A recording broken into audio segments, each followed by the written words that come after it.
Greek, আরবি ভাষায় আলবুত্রা একটি প্রাচীন আরব শহর। বর্তমান জর্দানের দক্ষিণ-পশ্চিমের শহর ওয়াদি মুসা ঠিক পূর্বে হুর পাহাড়ের পাদদেশে এর অবস্থান। 2400-2200 বছর আগে এটি ছিল নাবাতীয় রাজ্যের রাজধানী।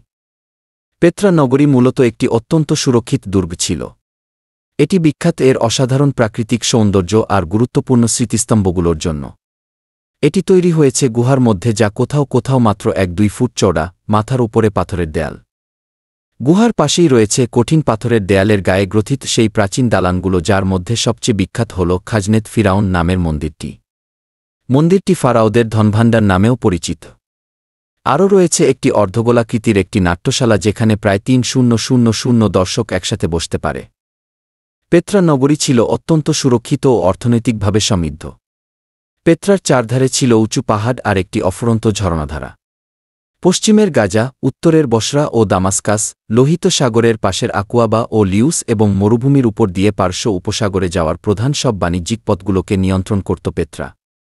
রোমান শাসনের সময় সমুদ্রকেন্দ্রিক বাণিজ্য পুরোদমে শুরু হলে পেত্রা দ্রুত ধ্বংস হতে থাকে।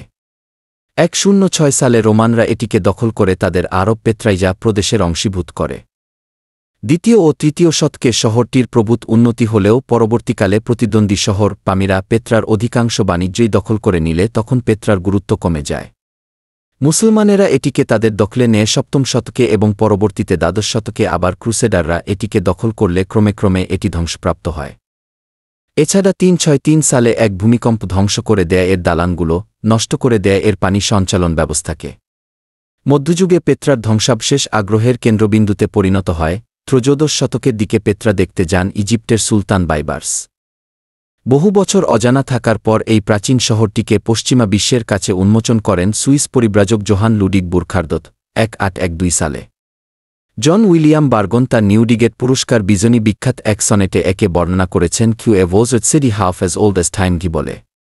বার্গন কিন্তু পেত্রাতে যাননি। বলা যেতে পারেননি। কারণ প্রথম বিশ্বযুদ্ধের পর পর্যন্ত শুধুমাত্র ইউরোপিয়ানরাই সেখানে যেতে পারতেন। স্থানীয় লোক আর অস্ত্রশস্ত্র নিয়ে যেতে হতো সেখানে। ইউনেস্কো এটিকে বৈশ্বিক ঐতিহ্যবাহী স্থান ঘোষণা করে 1985 সালে। ঘোষণায় পেত্রাকে বলা হয় one of the most precious cultural properties of man's cultural heritage কি। পেত্রা সংস্কৃতি, সম্পদ আর ক্ষমতায় একসময় যে কত সমৃদ্ধ ছিল তা প্রমাণ করতে পেত্রার ধ্বংসাবশেষই যথেষ্ট।